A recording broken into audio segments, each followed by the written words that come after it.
calling the British Parliament on Friday to secure approval for the United Kingdom to take part in international airstrikes against ISIL in Iraq. My message today is simple.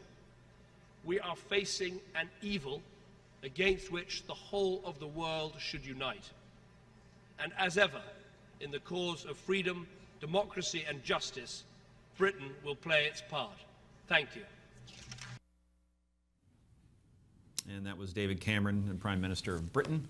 Should be noted also, my daughter's name is Cameron, and had nothing one to do with the other, more of a Cameron Diaz kind of thing. But David Cameron, speaking today, he has been very forthright in terms of the threat that ISIS does pose to the West, obviously poses to Britain, probably more ISIS elements in the UK than any other European country, obviously in America.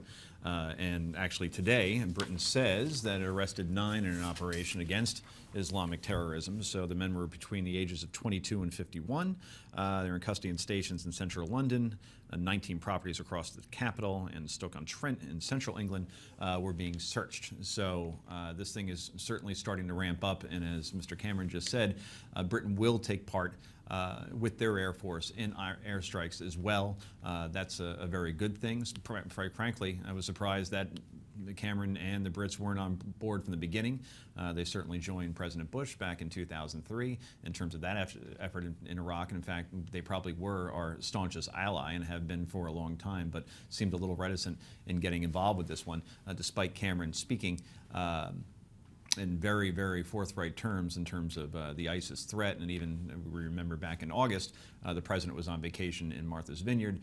Cameron actually cut short his vacation after the beheading of Jim Foley, only because the perpetrator of that murder, that vicious act, was British. At least the video showed a British man speaking that carried out that act. So Cameron, who was also vacationing in a Martha's Vineyard type setting in southern England, cut short his trip, went back home and held meetings with Parliament as far as what to do about the ISIS threat. So certainly the Brits are involved. And, you know, as far as President Obama is concerned, he deserves some credit here. At first, people were saying that we were going alone and he didn't have a coalition in any capacity. Now he does have some from the Middle East involved with this. Obviously, Qatar is involved, Saudi Arabia is involved, Jordan is involved. Now we have the UK involved. The French are obviously involved. In fact, unfortunately, they had a hostage that was beheaded yesterday, so certainly they know the threat. I spoke earlier in the last segment about possible attacks on French metros and New York metros. That obviously is another term for subways.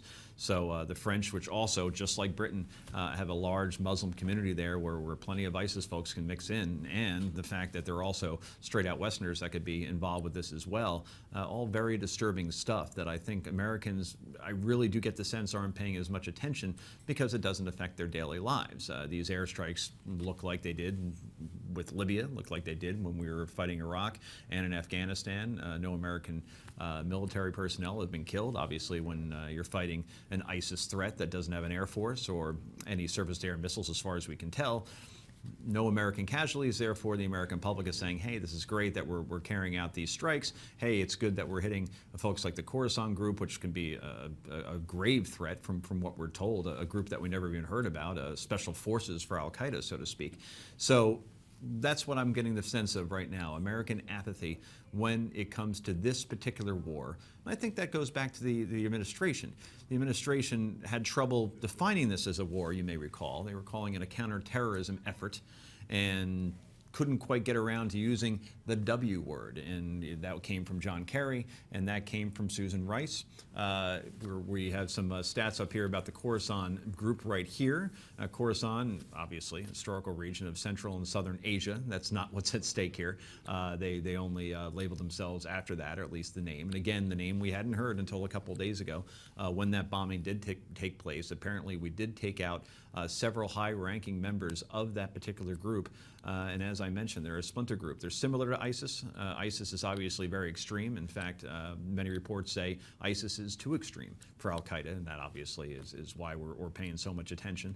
And you know, I could go on about the bullet points that we see here about the Khorasan threat, but they are just as targeted as ISIS in this case, and the fact that we've expanded the battlefield to Syria. It allows us to hit these targets, and that's certainly a good thing, because otherwise, if we didn't involve Syria in this, it appeared to be, or at least from reports that we're seeing, a staging ground for attacks on Western targets, perhaps including inside the United States. And as I was saying with our guests during the last segment, this will not be the type of military conflict that we saw in World War II, where you have a big army from Germany and a big army from the U.S. and the West fighting each other on a battlefield. This will probably be us bombing from the air, as you're seeing on your screen, and basically ISIS being defenseless when these attacks come.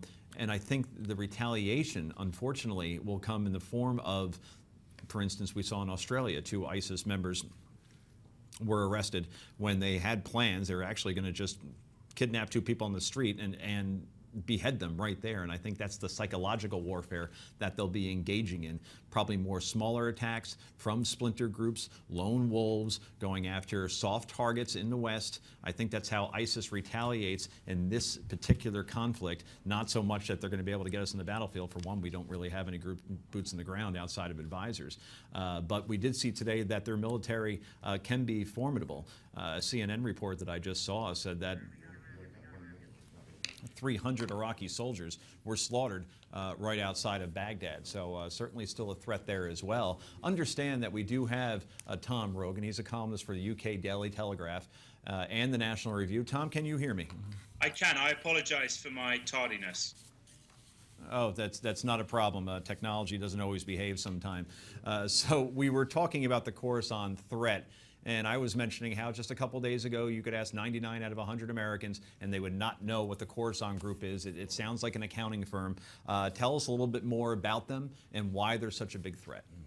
Absolutely, yes. So the Khorasan group are essentially, to make it easy to understand, a special forces type group from Al-Qaeda. They are joined by, or they are made up of, some of the most elite fighters in Al-Qaeda, people who've been around for a long time, who've proven their worth both in terrorist attacks, but also actually in the fact that they've survived this long against a very aggressive campaign to hunt them down, although the Obama administration did not pursue that with the same vigor that they should have in the early years.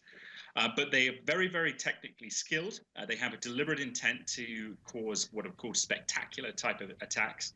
9/11 style attacks on Western soil, both in the United States and in Europe, and they are compartmentalized. They keep their numbers very small so they can protect themselves from infiltration by intelligence services, and that's really what makes them allows them to punch above their weight, if you will, in terms of the threat that they pose to the United States.